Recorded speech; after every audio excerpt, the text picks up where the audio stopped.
I want to talk about startup culture because there's been some really interesting, almost like gonzo reporting to discuss here. So there was a guy named Calvin French-Owen. He was previously one of the founders of Segment, which I'm sure everyone recalls, sold to Twilio for several $billions. He ended up going to work for OpenAI for just over a year. He joined the technical staff and helped to work on the launch of OpenAI Codex, which is their, I believe, command line interface agentic coding tool. Anyways, he shared some notes on the company and how OpenAI actually operates. And we talk a lot about startups here and the need for velocity. Well, as it turns out, that's kind of how OpenAI works. He says, quote, "There's a strong bias to action. You can just do things. It wasn't unusual for similar teams, but similar but unrelated teams to converge on various ideas." Also says OpenAI changes direction on a dime.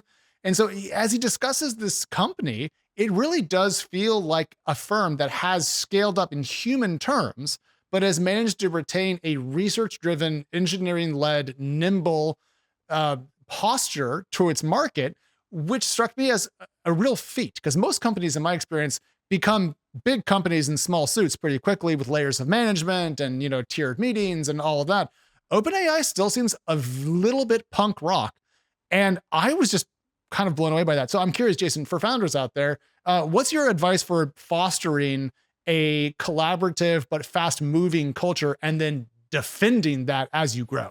Yeah. So there are people who've worked in companies who will ask for permission, will want to know like resource planning, et cetera. And in startups, what you want to do is just build stuff and, you want to do it in a coordinated fashion, of course, but in a hyper growth one like this, sometimes they will carve out time and say, if you think you've got a great idea, just build it and show it to us or whatever.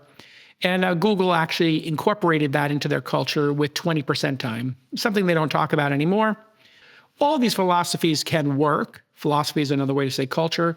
What doesn't work is not having a culture and not defining it, because if you don't define it in your company, it will be defined for you. And so, for example, I was explaining to two different people in our firm, two different pieces of culture I like to have. One is, please don't complain ever about being overworked. If you have a lot on your plate and you feel overwhelmed, sure, you can say, here's everything I'm working on. What do you think should be my priority? But don't be like, oh my God, I'm so busy. That's like the loser stance. Like, oh my God, I'm overwhelmed. No, say, by the way, I'm working on 5 things. This is the priority I've given them. What do you think the priority should be? And then you go to your manager, you go to your coworkers and you say, oh yeah, by the way, that thing is no longer relevant. Let's just stop doing that completely. That one should be automated and that one you should delegate. So that leaves these 2.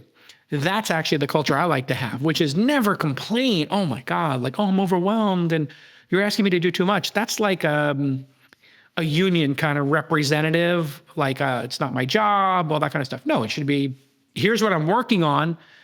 What's the priority here, right?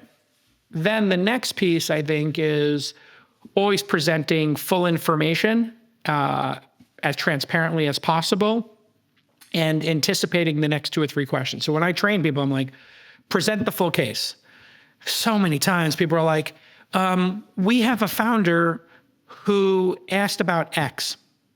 And I'm like, okay, the next 3 questions are obviously, okay, would we invest in the next round? The obviously next 3 questions is, do you have a term sheet? Yes or no? Do you want us to lead the round? Is this a bridge round? What's the revenue for the past 18 months by week? Yep. And what's the valuation that you're raising it? Like there's a whole series of questions. So I'll have somebody new work here. Be like, this founder wants to know if we'll invest in the next round. It's like, okay, that's not helpful. Information, that's a magic 8-ball question. Yeah. Yeah, it's just silly. And so in terms of OpenAI, they said, or Sam Altman said at some point, if you think there's a really good idea, just build it and then show it to us. And if you want to push it to production, like just go for it and you won't get in trouble for doing that. He defined in their culture to do that. Now, that means they could have embarrassing things happen.